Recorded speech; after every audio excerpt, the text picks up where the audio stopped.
1,00,000 మంది శివభక్తులతో కలిసి మహారుద్రాక్ష పూజలో పాల్గొనండి. వెంటనే కాల్ చేసి మీ పేరును నమోదు చేసుకోండి. సుమన్ టీవీ ప్రేక్షకులకు నమస్కారం. నేను మీ అనలిస్ట్ మందరి కృష్ణారెడ్డిని మాట్లాడుతున్నాను. గోల్డ్ మానిటైజేషన్ అనేటువంటిది గతంలో ప్రభుత్వం 2015లో ఒకసారి తీసుకొచ్చింది. ఈ 2015లో తీసుకొచ్చిన పథకం ప్రకారంగా ఎవరైనా తమ దగ్గర ఉన్నటువంటి బంగారాన్ని బ్యాంకులో డిపాజిట్ చేసినట్టయితే వాడికి 2.5% నుంచి మొదలు పెడితే 2.15 నుంచి 2.5% వరకు సంవత్సరానికి వాళ్ళకు వడ్డీ ఇచ్చినట్టుగా ఏర్పాటు చేయడం జరిగింది. దీనిలో ప్రజలు పెద్దగా ఇష్టం చూపించలేదు. ఎందుకంటే సంవత్సరానికి 2%, 2.5% అంటే అతి తక్కువ వడ్డీ. ఇంత తక్కువ వడ్డీకి ఎవరు కూడా అంటే 20 పైసలు సంవత్సరానికి 100 రూపాయలకి 20 పైసలు 25 పైసలు ఆదాయం వచ్చేట్టుగా చేసేందుకు సిద్ధపడడం వల్ల ఎవ్వరూ పెద్దగా ఆసక్తి చూపించలేదు. 38 టన్నుల బంగారాన్ని మాత్రమే ప్రభుత్వం సేకరించగలిగింది. కానీ ఇప్పుడు అలా కాకుండా 1000 టన్నుల బంగారాన్ని ప్రజల నుంచి సేకరించాలి, తద్వారా ఒక పెద్ద విజయాన్ని సాధించాలి. ఎందుకంటే ఇవాళ ప్రభుత్వం దగ్గర కొనిపెట్టుకున్నటువంటి బంగారం 800 టన్నులు. అంటే ప్రభుత్వం ఇన్నేళ్లలో కష్టపడి రిజర్వ్ బ్యాంకు దగ్గర దాచిపెట్టినటువంటి బంగారం ఏదైతే ఉందో దానికన్నా ఎక్కువ బంగారాన్ని ప్రజల దగ్గర నుంచి సేకరించడం వల్ల మనం ఆర్థికంగా చాలా బలంగా ఉండే అవకాశం ఉంది. ఇతర దేశాలతో పోటీ పడగలిగే అవకాశాలు ఉంటాయి. దిగుమతుల్ని మనం తగ్గించుకొని ఎగుమతిని పెంచుకోవడానికి అవకాశాలు ఉంటాయనే ఒక దృక్పథంతో మానిటైజేషన్ స్కీమ్నే మారుస్తున్నారు. గతంలో ప్రజలు నేరుగా వచ్చి డిపాజిట్ చేయడానికి ఎక్కువగా అవకాశం ఇస్తే కొత్త పద్ధతిలో ఇప్పుడు రాబోయేటువంటి కొత్త స్కీమ్ 2 మాసాల్లో రాబోతుంది. ఈ 2 మాసాల్లో వచ్చినటువంటి ఈ బంగారపు మానిటైజేషన్ స్కీమ్ లోపల ఏంటంటే మీరు బంగారాన్ని డిపాజిట్ చేసినట్టయితే ఒకటి కొంత మొత్తంలో బంగారాన్ని మీరు డిపాజిట్ చేసినట్టయితే ఆ బంగారం ఎక్కడి నుంచి వచ్చింది, ఎలా వచ్చింది అనేది మిమ్మల్ని ప్రశ్నలు వేయకుండా దానికి మీకు క్లియరెన్స్ ఇచ్చేటువంటి అవకాశం ప్రభుత్వం కల్పించబోతుంది. దీనివల్ల ఏమవుతుందంటే భయంతో చాలామంది తమ బంగారాన్ని డిక్లేర్ చేస్తే ఎక్కడ తమకు ఇన్కమ్ ట్యాక్స్ పడుతుందో అనేటువంటి భయంతో బాధపడుతున్నారో ఆ భయాన్ని తీర్చే విధంగా కొంత మొత్తం బంగారానికి ప్రభుత్వం డిపాజిట్ చేసిన బంగారాన్ని మీకు ఫ్రీ చేయడానికి ఒక అవకాశం కల్పించబోతుంది. రెండోది వడ్డీని పెంచబోతుంది. ఇంతకుముందు వచ్చేటువంటి వడ్డీ కన్నా ఇందులో వడ్డీ ఎక్కువ వచ్చే అవకాశం ఉంటుంది కొత్త మానిటైజేషన్ స్కీమ్ లోపల. మూడవది ఏంటంటే బంగారపు వ్యాపారస్తుల్ని దీంట్లోపల భాగస్వాములు చేయబోతున్నారు. అంటే బంగారు వ్యాపారస్తుల ద్వారా ఈ బంగారాన్ని సేకరించి దీన్ని బ్యాంకు లోపల డిపాజిట్ చేసి రిజర్వ్ బ్యాంక్ ఆఫ్ ఇండియాకి ఈ మొత్తానికి మీద ఒక ఆధిపత్యం ఉండేటట్టుగా అవకాశాన్ని కల్పించబోతున్నారు. తద్వారా ఏమవుతుందంటే బంగారు వ్యాపారస్తులకు సులభం, మహిళలకు చెప్పడానికి, దాంట్లో ఉన్న గొప్పతనం ఏంటో తెలియజేయడానికి, తద్వారా వచ్చే లాభాలను చెప్పడానికి, తద్వారా ప్రభుత్వానికి వచ్చేది ప్రజలకు వచ్చేది అన్ని వివరాలు వాళ్ళు చెప్పి ముఖ్యంగా మహిళల్ని కన్విన్స్ చేయడం ఎలాగో బంగారు వ్యాపారస్తులకు తెలిసినంత ఇదిగా ప్రైవేట్ పర్సన్స్కి తెలియదు. కాబట్టి బంగారు వ్యాపారస్తుల ద్వారా 1000 టన్నుల బంగారాన్ని మానిటైజేషన్ స్కీమ్ ద్వారా బ్యాంకులకు తరలించి రిజర్వ్ బ్యాంక్ ఆఫ్ ఇండియాకి సేఫ్టీగా ఉంచి తద్వారా మన దేశంలో బంగారు నిల్వలు పెరిగినట్టుగా చూపించడం వల్ల మనకు విదేశీ మార్గద్రవ్యం బ్రహ్మాండంగా ఆదా అయ్యే అవకాశం ఉంది. దేశీయ కరెన్సీని పెంచుకునేందుకు అవకాశం ఏర్పడుతుంది. ఆర్థిక మాంద్యాన్ని తగ్గించుకునే అవకాశం ఏర్పడుతుంది. అనేక రకాలుగా భారతదేశం సుసంపన్నమయ్యే అవకాశం ఉంది. కాబట్టి ఇటువైపుగా మేధావులు ఆలోచించి ఈ స్కీమ్ని నూతనంగా తయారు చేశారు. ఈ నూతనమైనటువంటి మానిటైజేషన్ స్కీమ్ ఏదైతే ఉందో ఇది బంగారు monetization scheme, gold monetization scheme ఏదైతే ఉందో మరొక 2 మాసాల లోపల అమల్లోకి రాబోతుంది. ఈ 2 మాసాల్లోకి అమలు రాగానే బంగారు వ్యాపారస్తులకు ముందుగా ట్రైనింగ్ ఇస్తారు. దీంట్లో ఉండేటువంటి లాభాలు ఏమిటో వాళ్ళకి తెలియజేస్తారు. మహిళల్ని కన్విన్స్ చేసేటువంటి విధానాన్ని వాళ్ళకి తెలియజేస్తారు. తద్వారా కుటుంబానికి ఏం లాభం వస్తుంది, మహిళలకు ఏం లాభం వస్తుంది, దేశానికి ఏం లాభం వస్తుంది అన్ని విషయాలు వాళ్ళకి విడమర్చి చెప్తారు.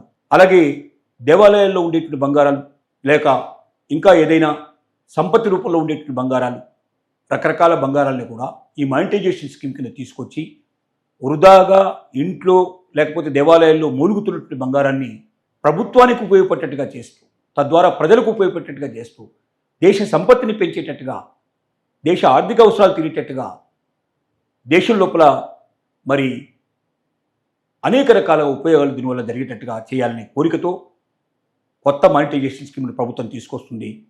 తద్వారా ప్రజలకు ఎంతో మేలు చేయాలని, ప్రభుత్వానికి కూడా మేలు జరిగేటట్టుగా ఉభయత్ర లాభం ఉండేట్టుగా చూడాలని ప్రయత్నం మాత్రం చేస్తుంది, చెప్పక తప్పదు. గోల్డ్ మానిటైజేషన్ అనేటువంటిది గతంలో ప్రభుత్వం 2015లో ఒకసారి తీసుకొచ్చింది. ఈ 2015లో తీసుకొచ్చిన పథకం ప్రకారంగా ఎవరైనా తమ దగ్గర ఉన్నటువంటి బంగారాన్ని బ్యాంకులో డిపాజిట్ చేసినట్టయితే వాడికి 2.5% నుంచి మొదలు పెడితే 2.15 నుంచి 2.5% వరకు సంవత్సరానికి వాళ్ళకు వడ్డీ ఇచ్చినట్టుగా ఏర్పాటు చేయడం జరిగింది. దీనిలో ప్రజలు పెద్దగా ఇష్టం చూపించలేదు. ఎందుకంటే సంవత్సరానికి 2%, 2.5% అంటే అతి తక్కువ వడ్డీ. ఇంత తక్కువ వడ్డీకి ఎవరు కూడా అంటే 20 పైసలు సంవత్సరానికి 100 రూపాయలకి 20 పైసలు 25 పైసలు ఆదాయం వచ్చేట్టుగా చేసేందుకు సిద్ధపడడం వల్ల ఎవ్వరూ పెద్దగా ఆసక్తి చూపించలేదు. 38 టన్నుల బంగారాన్ని మాత్రమే ప్రభుత్వం సేకరించగలిగింది. కానీ ఇప్పుడు అలా కాకుండా 1000 టన్నుల బంగారాన్ని ప్రజల నుంచి సేకరించాలి, తద్వారా ఒక పెద్ద విజయాన్ని సాధించాలి. ఎందుకంటే ఇవాళ ప్రభుత్వం దగ్గర కొనిపెట్టుకున్నటువంటి బంగారం 800 టన్నులు. అంటే ప్రభుత్వం ఇన్నేళ్లలో కష్టపడి రిజర్వ్ బ్యాంకు దగ్గర దాచిపెట్టినటువంటి బంగారం ఏదైతే ఉందో దానికన్నా ఎక్కువ బంగారాన్ని ప్రజల దగ్గర నుంచి సేకరించడం వల్ల మనం ఆర్థికంగా చాలా బలంగా ఉండే అవకాశం ఉంది. ఇతర దేశాలతో పోటీ పడగలిగే అవకాశాలు ఉంటాయి.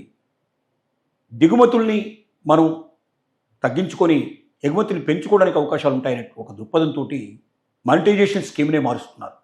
గతంలో ప్రజలు నేరుగా వచ్చి డిపాజిట్ చేయడానికి ఎక్కువగా అవకాశం ఇస్తే కొత్త పద్ధతిలో ఇప్పుడు రాబోయేటువంటి కొత్త స్కీమ్ 2 మాసాల్లో రాబోతుంది. ఈ 2 మాసాల్లో వచ్చినటువంటి ఈ బంగారపు మానిటైజేషన్ స్కీమ్ లోపల ఏంటంటే మీరు బంగారాన్ని డిపాజిట్ చేసినట్టయితే ఒకటి కొంత మొత్తంలో బంగారాన్ని మీరు డిపాజిట్ చేసినట్టయితే ఆ బంగారం ఎక్కడి నుంచి వచ్చింది, ఎలా వచ్చింది అనేది మిమ్మల్ని ప్రశ్నలు వేయకుండా దానికి మీకు క్లియరెన్స్ ఇచ్చేటువంటి అవకాశం ప్రభుత్వం కల్పించబోతుంది. దీనివల్ల ఏమవుతుందంటే భయంతో చాలామంది తమ బంగారాన్ని డిక్లేర్ చేస్తే ఎక్కడ తమకు ఇన్కమ్ ట్యాక్స్ పడుతుందో అనేటువంటి భయంతో బాధపడుతున్నారో ఆ భయాన్ని తీర్చే విధంగా కొంత మొత్తం బంగారానికి ప్రభుత్వం డిపాజిట్ చేసిన బంగారాన్ని మీకు ఫ్రీ చేయడానికి ఒక అవకాశాన్ని కల్పించబోతుంది. రెండోది వడ్డీని పెంచబోతుంది.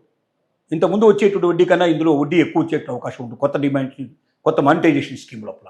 మూడవది ఏంటంటే బంగారపు వ్యాపారస్తుల్ని దీంట్లోపల భాగస్వాములు చేయబోతున్నారు.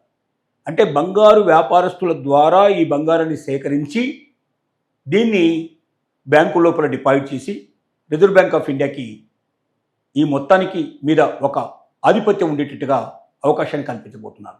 తద్వారా ఏమవుతుందంటే బంగారు వ్యాపారస్తులకు సులభం, మహిళలకు చెప్పడానికి, దాంట్లో ఉన్న గొప్పతనం ఏంటో తెలియజేయడానికి, తద్వారా వచ్చే లాభాలను చెప్పడానికి, తద్వారా ప్రభుత్వానికి వచ్చేది ప్రజలకు వచ్చేది అన్ని వివరాలు వాళ్ళు చెప్పి ముఖ్యంగా మహిళల్ని కన్విన్స్ చేయడం ఎలాగో బంగారు వ్యాపారస్తులకు తెలిసినంత ఇదిగా ప్రైవేట్ పర్సన్స్కి తెలియదు.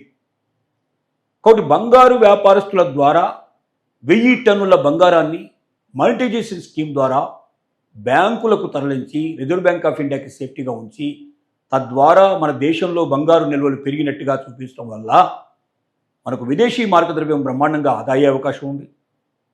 దేశీయ కరెన్సీని పెంచుకునేందుకు అవకాశం ఏర్పడుతుంది. ఆర్థిక మాంద్యాన్ని తగ్గించుకునే అవకాశం ఏర్పడుతుంది. అనేక రకాలుగా భారతదేశం సుసంపన్నమయ్యే అవకాశం ఉంది. కాబట్టి ఇటువైపుగా మేధావులు ఆలోచించి ఈ స్కీమ్ని నూతనంగా తయారు చేశారు. ఈ నూతనమైనటువంటి మానిటైజేషన్ స్కీమ్ ఏదైతే ఉందో ఇది బంగారు monetization scheme, gold monetization scheme ఏదైతే ఉందో మరొక 2 మాసాల లోపల అమల్లోకి రాబోతుంది. ఈ 2 మాసాల్లోకి అమలు రాగానే బంగారు వ్యాపారస్తులకు ముందుగా ట్రైనింగ్ ఇస్తారు.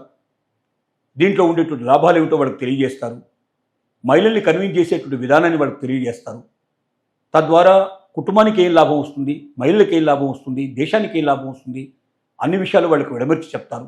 అలాగే దేవాలయాల్లో ఉండేటువంటి బంగారాలు లేక ఇంకా ఏదైనా సంపత్తి రూపంలో ఉండేటువంటి బంగారాలు, రకరకాల బంగారాలని కూడా ఈ మానిటైజేషన్ స్కీమ్ కింద తీసుకొచ్చి వృధాగా ఇంట్లో లేకపోతే దేవాలయాల్లో మూలుగుతున్నటువంటి బంగారాన్ని ప్రభుత్వానికి ఉపయోగపడేట్టుగా చేస్తూ తద్వారా ప్రజలకు ఉపయోగపడేట్టుగా చేస్తూ దేశ సంపత్తిని పెంచేటట్టుగా, దేశ ఆర్థిక అవసరాలు తీరేటట్టుగా దేశం లోపల మరి అనేక రకాల ఉపయోగాలు దీనివల్ల జరిగేటట్టుగా చేయాలనే కోరికతో కొత్త మానిటైజేషన్ స్కీమ్ను ప్రభుత్వం తీసుకొస్తుంది.